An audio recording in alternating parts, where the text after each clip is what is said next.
Des mots suspendus.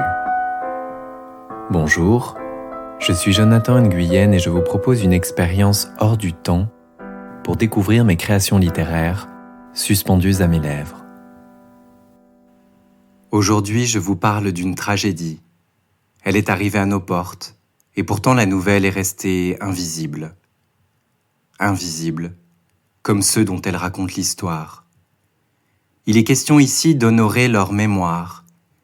Il est question ici de restaurer leur dignité.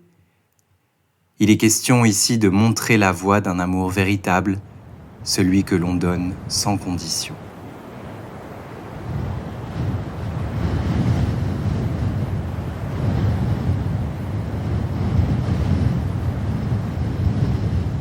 Chère Mélia, en ce matin du 24 juin, c'est le moment du grand départ, celui que j'attends depuis longtemps, celui pour lequel je suis né, je le sais, je le sens. En ce matin du 24 juin, j'éteins les dernières cendres du feu. Je dis adieu au mont Gourougou, dont les essences apaisantes des arbres ont abrité notre camp de misère. Je dis adieu aux vues imprenables sur la lagune scintillante de Nador, qui me donne le frisson de la liberté. En ce matin du 24 juin, mes jambes tremblent comme des feuilles. J'ai la peur au ventre de devoir courir, mais rien ne pourra m'arrêter. Je prends mes compagnons dans les bras et nous partons sans nous retourner. Mélia, nous venons de pays sans avenir, aux noms ignorés de tous. Nos visages se font fuyants de n'avoir été que des ombres en perpétuel mouvement. Nous qui avons vaincu déserts de feux et prisons sordides, nous avons tout essayé pour rejoindre la grande Europe. Les cales fétides des bateaux, les tableaux de bord des voitures, la nage jusqu'à l'épuisement, corps brisés pour nous rendre invisibles. Aujourd'hui, tu es le dernier rempart qui empêche notre liberté rêvée. Alors, en ce jour du 24 juin, nous partons à ta conquête. Toi, tour de garde de la forteresse. Toi, enclave et plaie espagnole au Maroc. Toi, frontière de l'Europe sur notre continent, la belle Afrique, au destin tragique.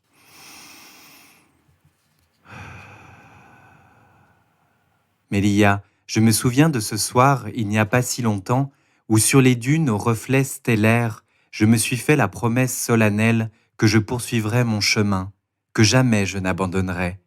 C'était ma survie, mais bien plus. C'était l'avenir de ma famille, c'était l'honneur de ma lignée.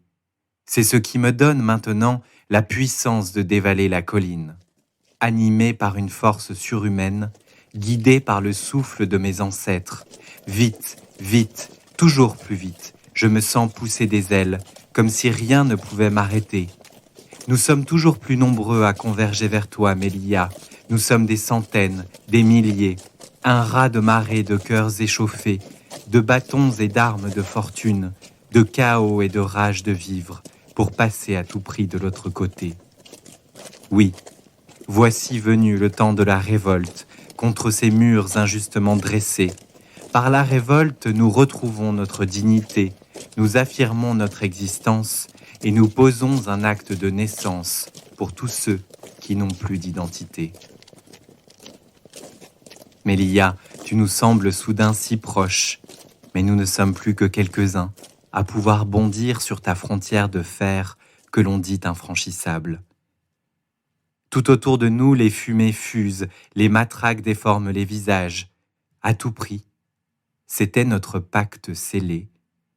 Je poursuis donc mon ascension sans écouter mon cœur en miettes, car plus que quelques mètres et je serai enfin vainqueur, comme un sportif au saut d'obstacles.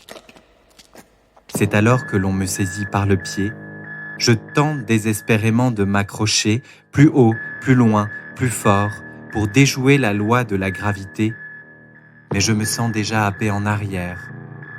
Lente bascule dans le vide et l'inconnu, langoureuse chute où le temps s'est figé.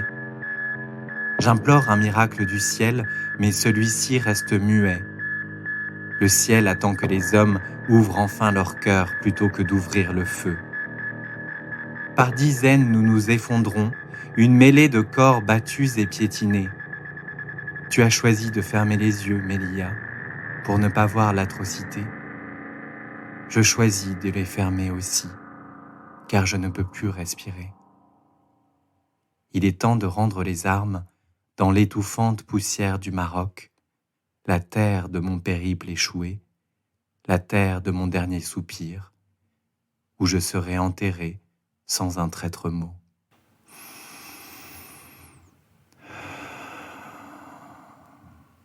Mélia, Mélia, tu étais trop belle pour être vraie, un mirage vaporeux du désert, à portée de main mais hors d'atteinte. Mon âme verse des larmes devant les corps échoués sur tes rives, toi qui refermes tes portes sur nous alors que d'autres sont accueillis à bras ouverts et sans condition. Moi, je mérite aussi cette compassion. Moi, l'Africain, le migrant, l'étranger. J'aimerais rien qu'une seule fois te contempler de près comme un touriste. Je déambulerais dans tes rues le pas léger. J'admirerais ta forteresse immaculée et tes échappées sur la mer d'azur. Je siroterais une boisson en terrasse pour oublier ma petite vie bien rangée. Mélia, Mélia, tu es le lieu où l'humanité s'arrête. Tu es le lieu où elle pourrait renaître. Je vois le Maroc et l'Espagne détourner le regard et s'accuser. Qui a du sang sur les mains ? Tout cela a peu d'importance, tant qu'on ferme les yeux et qu'on enfouit nos mémoires comme on enfouit nos dépouilles. Mais j'entends aussi des voix s'élever, d'abord comme des chuchotements, des pensées furtives d'indignation, puis comme une conscience qui grandit, qui bat et vibre comme un cœur. Toutes ces voix réunies nous arrachent à l'oubli, inondent notre chemin de lumière et d'amour et nous rappellent que l'humanité a de beaux jours. Toutes ces voix réunies scandent à l'unisson « Las vidas negras importan », tel un chant sacré brisant les murailles, que rien ne nous empêchera d'escalader pour nous hisser un instant jusqu'aux étoiles.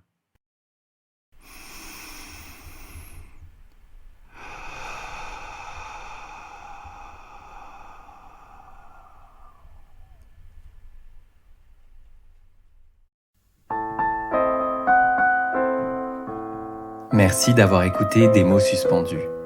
N'hésitez pas à vous abonner sur votre plateforme préférée, à vous inscrire à ma newsletter et à suivre ma page Facebook. Vous pouvez aussi me laisser un commentaire sur Apple Podcast pour soutenir mon programme. À bientôt pour un moment hors du temps.